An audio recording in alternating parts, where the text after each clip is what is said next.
In this video, I'm going to show you how to transform this animation from this version to this version using Adobe Premiere Pro. So hello and welcome back to the channel. So I kind of want to share what I just learned in animation. So if you're into this, I think this is going to help you out. So in today's video, I'm going to be showing you how to create tracking labels in animations. This is not just static labels that you use in your regular images. They are kind of labels that kind of animate with the video you want to label. So I'm just going to quickly show you that using Premiere Pro. So we are going to start right away. So the first thing to do is to open Premiere Pro. Now we have opened Premiere Pro. We are going to create a new project. To do that, we are simply going to click on this icon, click on New Project. Then we're going to click on Browse and go to the folder we want to create. So we're just going to click on the folder and click on Select Folder. So after clicking on Selecting Folder, we're now going to give it a name, Tracking W, and I'm going to click on OK.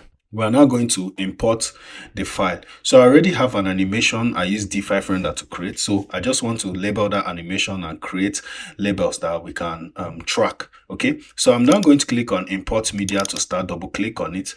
Then it's going to open any folder I want. So you can navigate your file explorer. So I'm just going to click on the clip I want to select and select the clip. We're going to left click on this clip and drag it into the timeline quickly.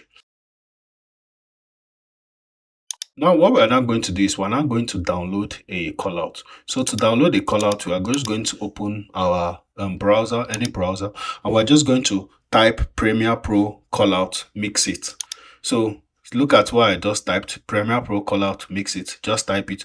You are now going to see this mix it free callout template. So I'm just going to click on it. Then I'm just going to click on any of these ones. I think this one is okay. So I'm just going to select this one and we're going to download free template. So after downloading this, we're going to open the file location. We're going to right click it. We're now going to cut it and put it in a location where we can easily find it. So I've already created a location before, but I'm just going to, you can just create a folder. So let me just create a new folder for the sake of the tutorial. I'm going to create a new folder and I'm just going to call this 000. And then I'm just going to double click inside the folder and paste this.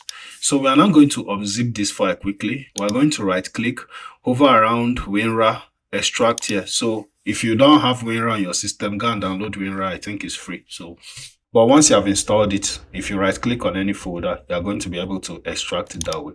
So that is by the way. So now what we're now going to do is we're now going to bring our callout into this project. First off, we're going to go here, click on this tab here and click on fit. So it's going to show how the video is going to be. Okay. Now we're now going to go over to this essential graphics. We're going to click on this icon to bring in data. So we're going to go to our pictures. We're going to go to pictures where the folder we created and we're going to see this mix it 176. So I'm just going to click on open and I've already imported it before, so I'm going to click on yes, override. Then I'm going to scroll down and I'm just going to look for callout. If I don't see it, if you can't see it easily, just type callout in this search. So you are going to see it, enter. You are going to see the callout. Then we're going to left click, hold and drag it into the timeline. Then after it has loaded, we are going to left click. Once this red icon is highlighted, left click, hold and drag it to match the length of the video. So now what we are going to do is we are going to go to this beginning point and we're going to see let's just go to the middle of the video when the label is fully loaded and we're going to see how it is. So we're just going to click on the callout icon. We're going to edit the size and make it a bit smaller. I can go to this scale and reduce the whole thing to 50. Click enter. Okay, so it's going to reduce the whole scale from this effect control panel here. Then the next thing we're going to do is we're going to now click on effect and we're going to search for transform.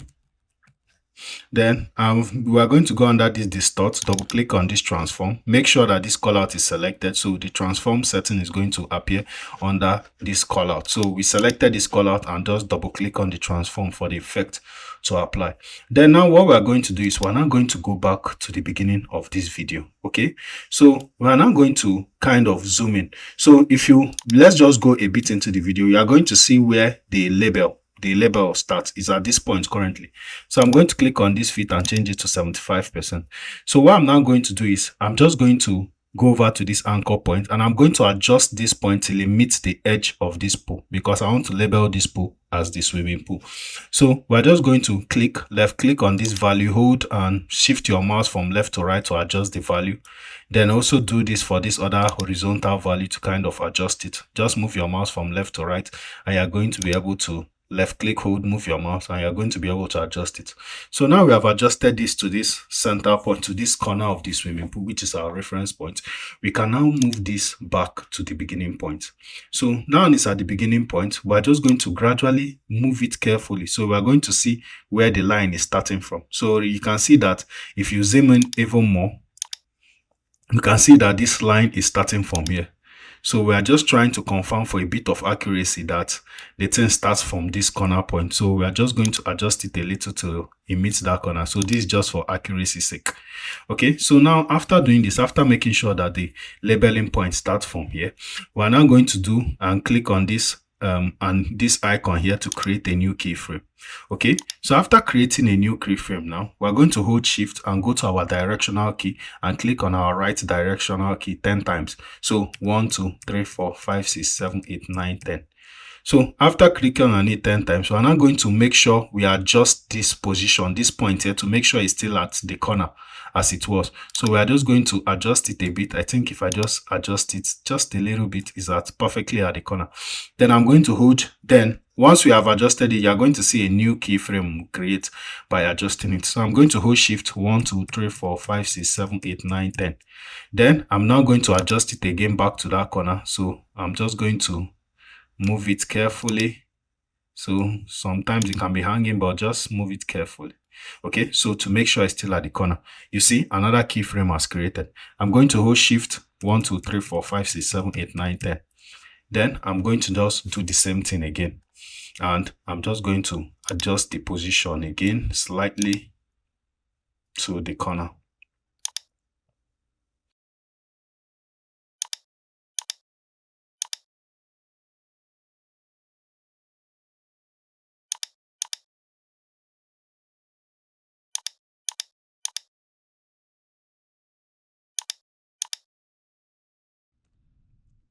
So this is the last one. I'm just going to click on this and change this to 50. So it's going to zoom out a bit.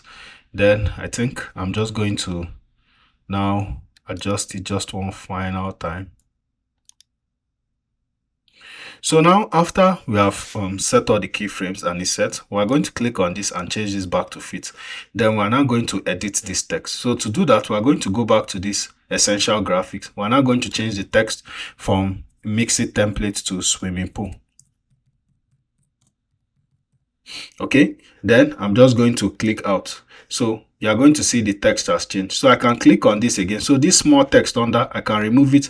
I can remove it by just going to text 2 and clicking on backspace to remove everything.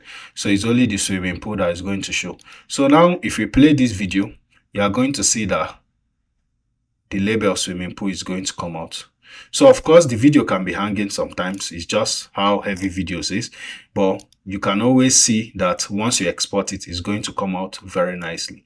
So you can also click on this, hold Alt to duplicate it and create another label for another part, even though we'll need to repeat the whole key frame process part for each part. So basically that is how to create your tracking labels in Premiere Pro. So we're just going to do this and click on File. We're now going to click on Export, click on Media. Then we're just going to set the media settings right. Let me just uncheck this. So personally, I export as HEVC H.24. Then I'm just going to give it any name I want and click on this to get the location. Just give it any random name. Click on save. Make sure the render settings are top notch. The export settings high quality. Set it up rightly. Change this to 60 since the video I used the 60 frame per second, and we're going to change this to highest, use maximum render, and we're just going to click on export, and then we're going to have our video. So I'm going to just play this video I did. Okay, so this is kind of a complete video of what you can achieve with it. So let's look at how it looks. So you can see everything is just animated. All right, so I guess this is the end of this video. If this video was helpful, make sure you subscribe to our channel for more content like this. Hit that notification bell to get notified once we release new videos. And with that said and done, I'm going to wish you a very good Easter. Happy Easter to the next video. Thank you very much and have a wonderful day.